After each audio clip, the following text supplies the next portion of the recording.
Et puis bien sûr, oui, des fois j'ai des peurs, je me dis on doit me prendre pour une folle. Ouais, mais c'est venu vraiment après. Comment tu le dépasses à l'heure actuelle quand ça te tombe dessus? J'essaye d'arrêter de réfléchir. Ouais. Tu sors de ta tête et... Ouais, puis j'essaye de m'en tenir aux retours que j'ai, qui sont pour les trois quarts hyper chouettes. Donc ouais, c'est ça qui m'aide, me dire j'ai des bons retours, ça plaît, et puis c'est tout. Et puis c'est maladroit et en même temps ça fait aussi partie de mon style en fait finalement. Bonjour et bienvenue sur Ose Story, le podcast vérité de ceux qui ont osé.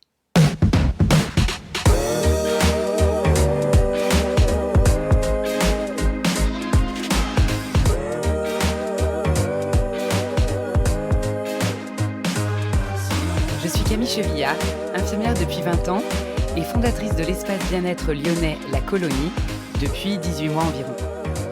Je suis depuis toujours passionnée par le dépassement de soi, les expériences transformationnelles. L'idée de ce podcast, c'est d'aller à la rencontre des audacieuses et audacieux, ceux qui osent, qui s'autorisent, qui tentent une bifurcation sur leur trajectoire de vie, sans savoir si le nouveau chemin sera vraiment praticable. Je souhaite recueillir ici l'histoire du comment et pourquoi ils ont osé, soit une expérience isolée, type thérapie, soit un challenge, soit un changement d'environnement, ou encore un changement de mode de vie, ou une réorientation pro. À travers des témoignages que je souhaite drôles, émouvants et croustillants, nous évoquerons le déclencheur, les peurs, les inconforts, les râteaux, les ressources, les leviers activés pour enclencher et maintenir un nouveau cap. Et peut-être vous fournir à vous aussi la boîte à outils de votre propre Ose Story. Je suis heureuse de recevoir aujourd'hui Clitine, jeune artiste lyonnaise de 33 ans, rencontrée lors du vernissage de sa dernière expo. Clitine, c'est une aventurière. Illustratrice et créatrice de BD, elle expose ses illustrations, qui sont des petits bijoux de parodie finement trouvés, ou les distille parfois sur l'espace public urbain, même si elle préfère décliner, je crois, la casquette de street artiste. Comme vous l'avez peut-être deviné avec son nom, son credo à Clitine, c'est le clitoris. Ce petit organe érectile qui, même s'il est plutôt tendance en ce moment, du moins dans certains endroits du monde, recèle encore bon nombre de mystères. Suffisamment en tout cas pour que Clitine ressente la nécessité de contribuer à diffuser des infos, toujours vérifiées et toujours finement drôles et inspirées. Alors, oser la pop culture pédagogique, comment a-t-elle fait? Hello Clitine, merci d'être venue jusqu'à moi pour cette interview. Alors, raconte-nous tout, qui étais-tu avant d'oser cette aventure? Alors moi quand je commence c'est en 2019 et à ce moment-là je suis en thèse de sociologie et je suis sociologue quoi. Et du coup j'en ai marre de ma thèse je pense. Et du coup je commence à dessiner dans la rue à ce moment-là. Et c'est plutôt à la base un défouloir pour m'exprimer. Et puis je pense aussi trouver un autre format d'expression que le format académique, les mots, etc. Tout commence par un premier graphe, comment ça devient? C'est une soirée arrosée ou... Alors en fait, c'était prémédité. Ça faisait un moment que j'avais envie d'aller sur les murs en fait, mais je me l'étais jamais permis. Et puis en gros, j'ai voulu écrire un message pour quelqu'un dans sa rue. Donc c'était un extrait de poème de Boris Vian que j'avais trouvé. Et donc je suis sortie une nuit à la pleine lune. J'avais bu en effet pour me donner du courage. Et vers 1h du matin, quelque chose comme ça, je suis allée du coup taguer au marqueur sur un mur dans cette rue. Et puis une fois que j'avais tagué mon message, j'avais envie de taguer partout, c'est un peu le truc classique. Et tant qu'à faire, je me suis dit, je ne vais pas harceler cette personne, donc je vais trouver autre chose. Et comme j'étais dans la rue, je me suis dit, tant qu'à faire, autant écrire quelque chose qui s'adresse aux gens. Et puis à ce moment-là, je regardais la mini-série de la Clit Révolution. Et je connaissais déjà l'anatomie du clitoris, mais ça faisait pas très longtemps. Et je voyais dans cette série, c'était plein de nanas qui essayaient de diffuser l'anatomie par tous les moyens. Des designers, des artistes, beaucoup d'artistes, des militantes aussi. Et donc quand, dans le vif, c'est la première chose à laquelle j'ai pensé, c'était de dessiner un clitoris. Et ça commence comme ça, où j'en fais dans la Croix-Rousse, principalement sur les distributeurs de préservatifs. Et au début, ça ressemble à rien. Ce que je dessine. Parce que j'avais déjà quand même dessiné j'avais fait un mandala à la maison où j'avais mis des petits clits dedans, mais j'avais pas encore très bien dessiné, quoi. Et donc je pense que si j'avais pas écrit clitoris en dessous, je suis pas sûre que les gens auraient compris ce que j'avais dessiné. Voilà. Et puis c'est après, un peu plus tard, que le dessin s'est un peu stabilisé, quoi. Ouais, il y a eu de l'entraînement, j'imagine. Ouais. Le mur, c'est très bien comme entraînement. Mais j'adore parce que c'est un petit peu, finalement, l'action qui précède la pensée. C'est d'abord, j'ai envie de dessiner sur les murs, et après, bon, tant qu'à faire, ce serait quand même bien d'avoir un message qui a du sens. Et voilà, on aurait pu penser que c'était l'inverse, quoi. Vraiment, j'ai un énorme message à diffuser, et du coup, tiens, si je le diffusais de cette manière-là, comme quoi, je trouve que ça montre déjà à nos auditeurs que dans nos réalisations personnelles, il n'y a pas de mode opératoire universel, et que, voilà, ouais, quelle que soit l'idée, on peut y aller comme ça. Du coup, à l'heure actuelle, il y a toute une aventure autour de Clitine. Est-ce que ce complément de contenu, tu y réfléchis rapidement, ou est-ce que ça prend du temps et ça vient progressivement ? En fait, ça vient progressivement. Déjà, les jeux de mots n'arrivent pas tout de suite. D'abord, je fais juste des petits clics tout simples. Et puis, à force, du coup, moi, je commence en juin 2019, un truc comme ça. Et puis, dans l'été, à force d'en dessiner, je me dis, tiens, ça ressemble à un bonhomme. Et puis, donc, je commence à lui faire des yeux, une bouche, à le faire parler. Et puis, comme coucou, je suis un clitoris, des choses comme ça. Et puis, ensuite viennent les jeux de mots. Mais ça, c'est aussi une longue histoire. Mais en gros, je trouve le truc Clitinda Street, le blaze de rue. Et puis, je me dis, tiens, je pourrais le faire voyager, Clitinda City, blablabla. Je pense à plein de trucs comme ça. Et puis, avec un pote, on en parlait. Et lui, il dit, je sors Clitinda Wood. Et il me sort Clint Eastwood. Et tout commence comme ça. Et en fait, donc, d'abord, je commence à dessiner, à personnifier comme ça. Et puis, au milieu, donc, il y a des femmes. Et je crois que ça commence, en fait, les contenus. Le jour du 8 mars, j'ai dû faire Marie-Clete Monroe. Bien. Et là, je me suis dit, punaise, quand même, c'est une femme avec une vie super intéressante. Et je commence à me renseigner, du coup, sur sa vie. J'écris un petit truc sous ma publi Insta, parce que je mettais les choses sur Insta, des éléments de sa biographie.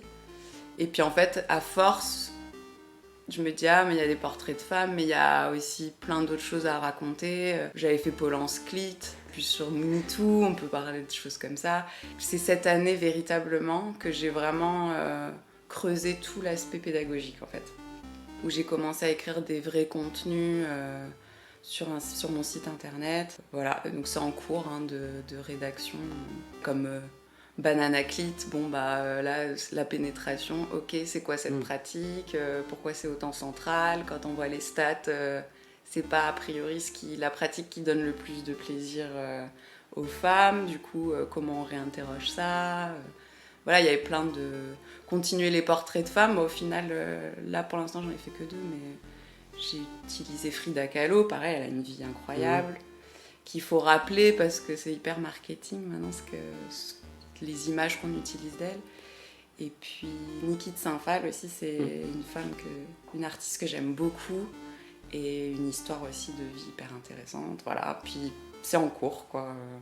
Je cherche toujours dès que j'ai du temps, j'essaye d'écrire des contenus.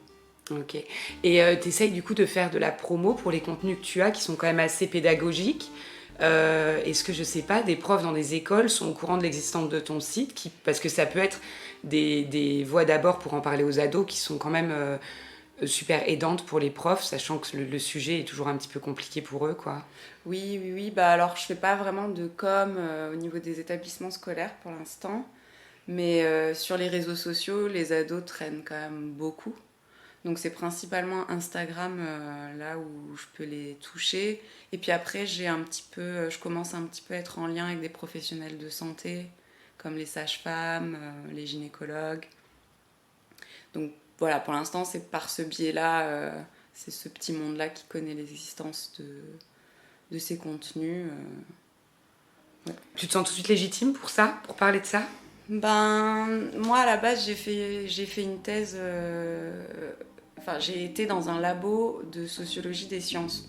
Donc quand même, j'ai un bagage qui me permet de pouvoir lire des articles scientifiques, repérer les biais scientifiques, parce que c'est pas parce qu'un article est publié que forcément c'est la vérité objective qui est dans l'article. Ça, c'est par consensus entre chercheurs que ça se fait. Donc j'ai quand même une facilité à me balader dans les controverses et à me faire mon opinion à partir de tout ce que je peux lire. Donc voilà, après c'est dans le dialogue aussi avec les professionnels de santé que j'apprends des choses. Je détiens pas la vérité absolue. Non mais on sent que tu la recherches par contre beaucoup quand même. Oui, j'essaye de... En fait sur les réseaux sociaux je vois plein de choses qui circulent qui sont des fausses informations en fait. Par exemple, on voit partout qu'il y a 8000 terminaisons nerveuses dans le clitoris, c'est faux, on ne sait pas. On ne sait pas, et ça c'est partout, même dans des livres de scientifiques ou de professionnels de santé, c'est jamais sourcé, et ça apparaît partout. Et tout le monde pense ça, puis à partir de ça, on va dire le clitoris a plus de terminaisons nerveuses que le pénis. Enfin, ça va amener tous des discours, le clitoris c'est mieux, blabla. Donc voilà, il y a plein de choses comme ça. Il y a plein de fake news, comme aussi l'idée que ça aurait une fonction de reproduction. Ça, il y a une étude en fait qui dit ça, mais il y a un énorme biais scientifique dedans. Et en fait, on ne peut pas dire le clitoris a deux fonctions, le plaisir et la reproduction. C'est faux et il n'y a aucun chercheur, il n'y a pas de consensus là-dessus chez les chercheurs. Et donc, je ne dis pas que c'est faux ce qu'il dit, mais scientifiquement, ça ne tient pas la route. Moi, je cherche, c'est quand même transmettre des infos vérifiées ou bien qui tiennent compte des incertitudes qu'il y a dans la science, parce que la science, elle prend son temps et c'est un sujet qui est récent. Qui a été investi récemment, donc il y a un énorme retard, donc il y a encore plein d'incertitudes et de choses qu'on ne sait pas. T'avais des peurs un petit peu en te lançant dans en étant un petit peu l'étendard de ce mouvement, et des choses qui t'effrayaient?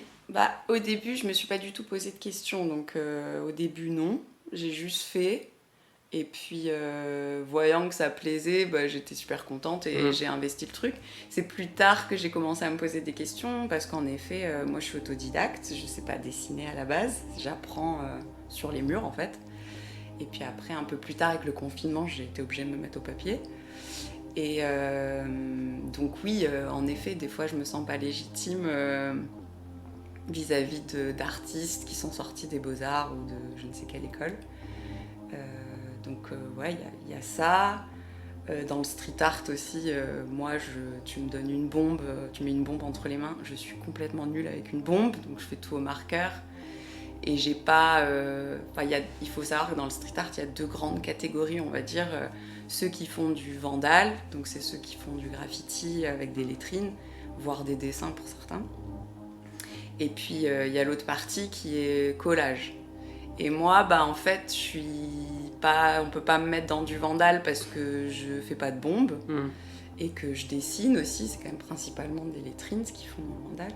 Et collage, non, je fais pas du collage, donc l'espèce aussi de truc où je sais pas où est ma place au milieu de ça et c'est pas toujours évident, et j'ai ni de la légitimité, je pense, chez les colleurs parce que je suis pas colleuse, ni chez les graffeurs parce que je suis pas graffeuse au sens strict du terme. Et puis bien sûr, oui, des fois j'ai des peurs, je me dis on doit me prendre pour une folle. Ouais, mais c'est venu vraiment après. Ouais. Et comment tu le dépasses à l'heure actuelle quand ça te tombe dessus? Bah, j'essaye d'arrêter de réfléchir. Ouais. Tu sors de ta tête et... Ouais, puis j'essaye de m'en tenir aux retours que j'ai, qui sont pour les trois quarts hyper chouettes. Donc, ouais, c'est ça qui m'aide, me dire, bon, bah, j'ai des bons retours, ça plaît, et puis c'est tout. Et puis c'est maladroit, et en même temps, ça fait aussi partie de mon style, en fait, finalement. Je suis très perfectionniste, c'est surtout ça qui est difficile à dépasser à chaque fois. Ouais. Mais heureusement, je me suis pas posé ces questions-là avant. Puis j'ai eu la chance d'être entourée de gens très bienveillants aussi, qui n'ont jamais fait de remarques sur la qualité de mes dessins, qui m'ont encouragée. Et du coup, ça m'a jamais fait douter sur le début. J'ai eu une phase de lancement, on va dire, qui... assez explosive. Voilà, et je me posais pas de questions, les gens, ça les faisait rire, ils étaient bienveillants, et puis voilà. Et à l'heure actuelle, quand tu dois, je sais pas, tu rencontres quelqu'un, un dîner, voilà, si tu dois décrire ce que tu fais dans la vie, comment tu te décris du coup? Après, ça dépend donc qui j'ai en face de moi. Mais je me décris aujourd'hui, je vais plutôt dire illustratrice. D'accord. Et puis si je veux rester, donc voilà, il y a des gens qui disent bon, ils vont pas plus loin dans les questions. Et puis si je parle avec des gens où je suis pas sûre, hein, là, si je suis pas sûre de ce qu'ils pourraient penser, je vais dire je suis illustratrice. Puis s'ils posent des questions un peu plus, je vais dire je travaille sur des questions de santé sexuelle. Et puis voilà, parfois ça va pas plus loin. Et puis bon, bah si à force, oui, après au bout d'un moment, je peux dire bah, je dessine des clitoris. Donc des fois, il y a des réactions un peu étonnées. Et puis finalement, dès que je montre ce que je fais, ça rit et puis ça passe. La plupart du temps, ça passe. Mais je te posais cette question parce que pour moi qui fais de l'hydrothérapie du côlon, je me retrouve aussi, forcément, je ne réponds pas toujours la même chose aux personnes selon qui j'ai en face de moi, selon l'ambiance de la soirée et c'est tout ça. Mais déjà, l'intestin, c'est pas un sujet très glam, mais en plus, l'hydrothérapie du côlon, voilà, les gens, ça les questionne vraiment beaucoup. Donc, il y a des fois où on se dit pourquoi on s'embarquait là-dedans. Ouais, parce qu'on n'a pas réfléchi à la base. Ouais. Ça a été quoi ton plus grand défi depuis le début de l'aventure ? Je pense que le plus gros défi, c'est le passage à la bande dessinée. Vraiment. Okay. Parce que autant faire des petits dessins, juste un dessin avec un jeu de mots, ça se gère quand on est autodidacte. Autant la bande dessinée, c'est quand même un métier. Et donc là, il faut apprendre la narration, c'est pas juste dessiner, et puis il faut mettre du mouvement aussi. Mes dessins, au départ, c'est juste un personnage figé, debout, sans vraiment de mouvement. Du coup, je me souviens, en fait, c'était en 2021. J'ai été contactée par les éditions Libertalia pour participer à un abécédaire féministe. Et donc elle m'a demandé, j'avais fait juste une petite BD avant, mais d'une page, et là elle me demande de faire une BD sur l'orgasme, et elle me dit fais-toi plaisir sur le nombre de pages. Et je me suis dit bon, bah déjà faut faire une histoire sur l'orgasme. C'est ça, il faut déjà quand même trouver un scénario. C'est ça. Ouais. Parce que c'est ça, voilà. Donc, il faut une là, les brainstorming entre copines, ça a été assez drôle. Donc les copines ont beaucoup aidé pour fabriquer cette histoire. Et puis ensuite, il faut que ça rende aussi esthétiquement. Donc là, j'ai un peu flippé et c'est là où j'ai commencé à prendre des cours de dessin. Ah oui, du coup, t'es passé... ouais. Quand on disait comment t'as réglé tes problèmes de légitimité et tout ça, il y a un moment, finalement, aller étudier aussi, prendre des cours, accepter ça, ça peut être une belle aide, quoi. Ouais, c'est ça.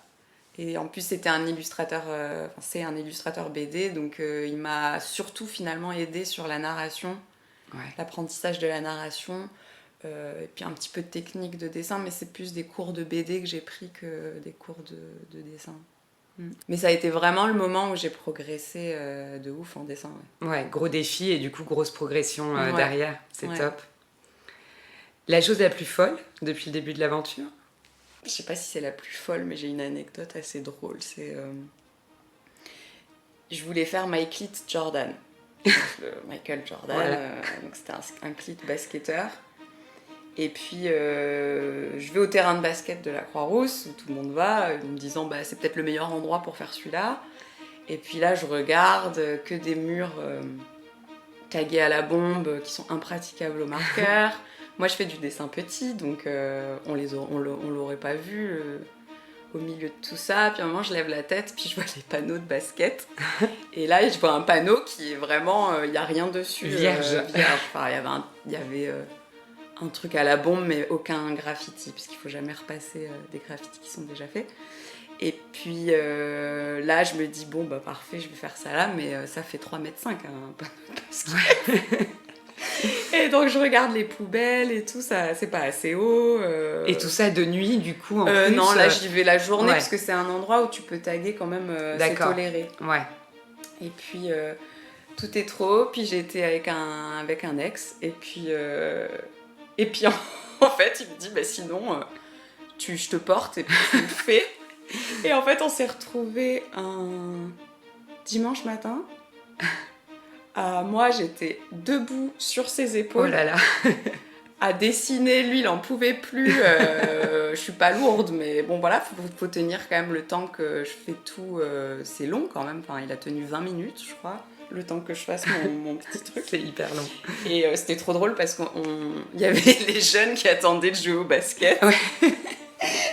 Après, il a fallu leur dire, il y avait les passants aussi. Enfin, moi, je regardais pas, mais lui, il était en comme plus, un vu con. votre position, j'imagine que tout le monde s'arrêtait pour voir ce qui se passe quand même, quoi. Qu'est-ce qui lui arrive à la dame, quoi. Voilà, c'est ça. Et c'était assez comique. Je sais pas si c'est la plus folle, mais c'était assez drôle à faire.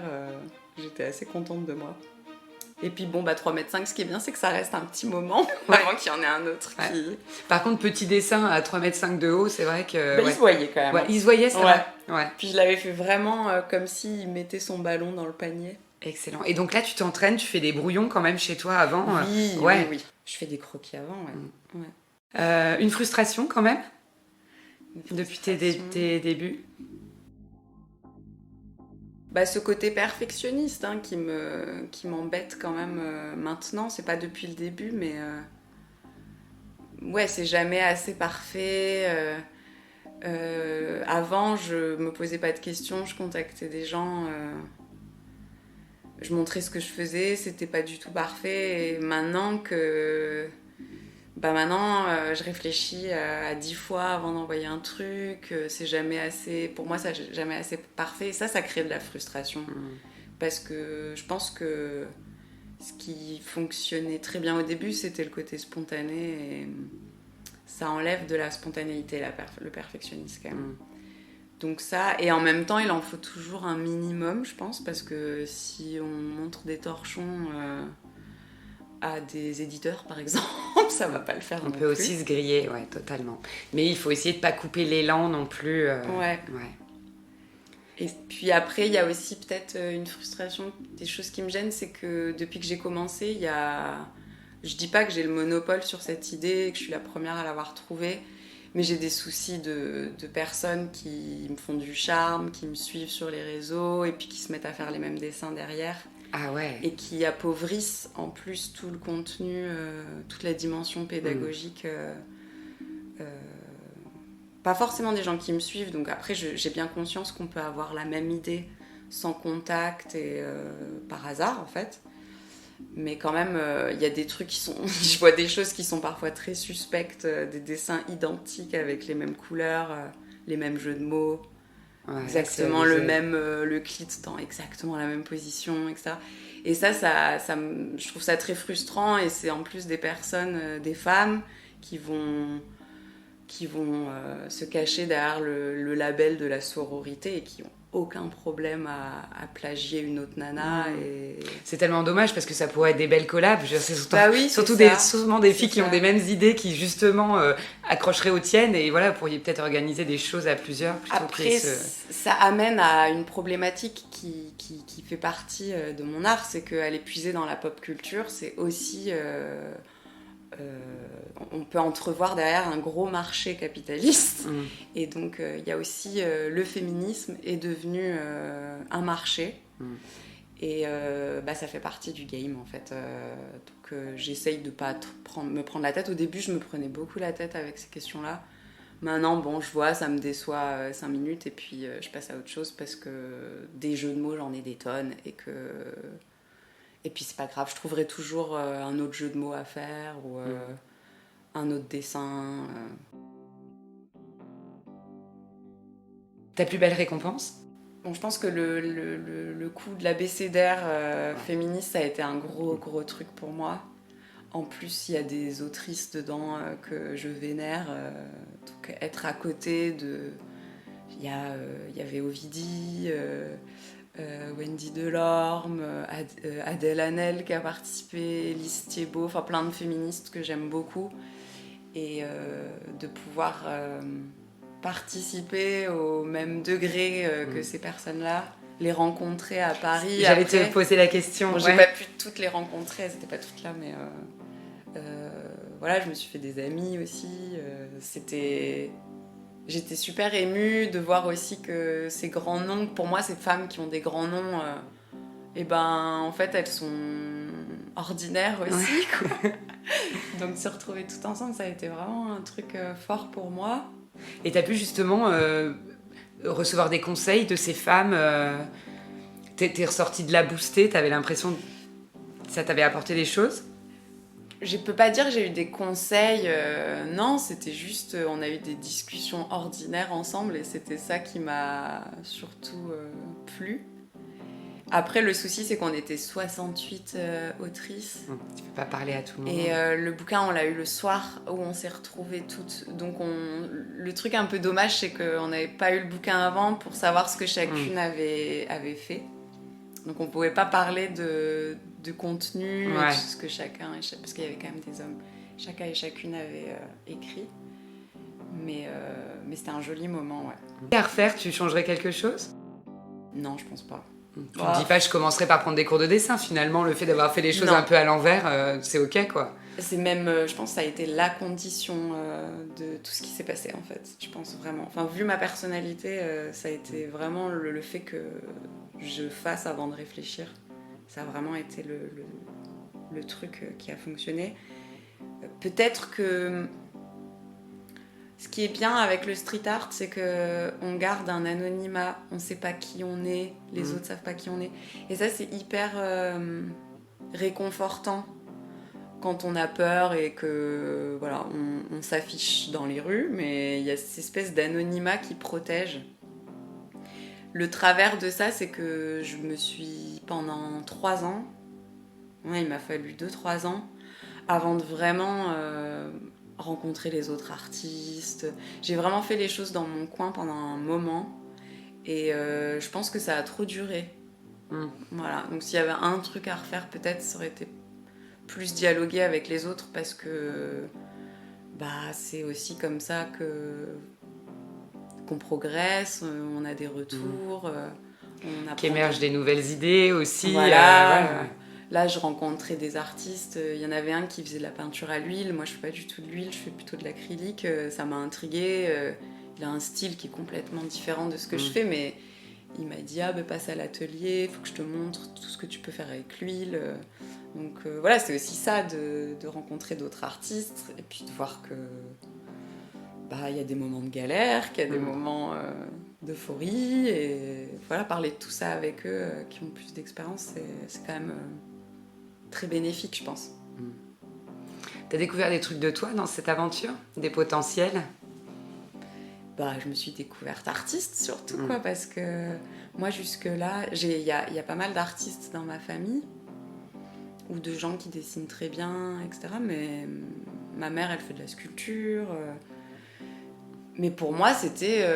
Il y avait des artistes dans la famille et moi, j'en faisais pas partie. Je m'étais jamais dit que que moi, je pouvais être artiste aussi. Et ça s'est fait de façon accidentelle au final. Mais, et aujourd'hui, je n'ai plus du tout envie d'être sociologue, quoi. Ouais.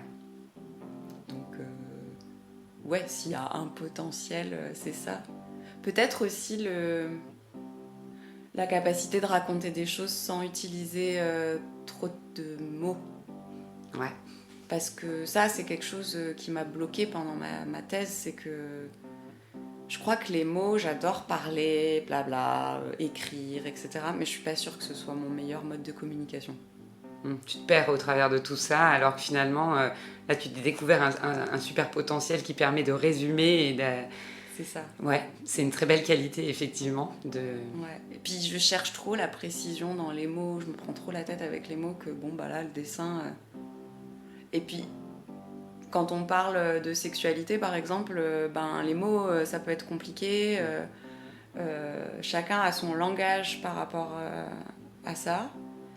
Y a des personnes qui peuvent parler de façon... Ils ont besoin d'en parler de façon un peu puritaine, d'autres un peu... Il faut que ce soit un peu vulgaire pour... C'est ça. Est-ce qu'on y met du sentiment ou est-ce qu'on n'y met pas de sentiment? Est-ce que c'est un langage médical ou... je suis d'accord avec toi, c'est très compliqué. Et c'est ce que m'a appris le coup de la BD là, pour l'abécédaire, c'est qu'au début j'ai essayé de mettre des dialogues et tout, puis en fait je chipotais sur tous les mots, je me faisais lire à des amis qui chipotaient sur toutes les bulles, et à un moment je me dis, en fait ça me fait chier, je vais...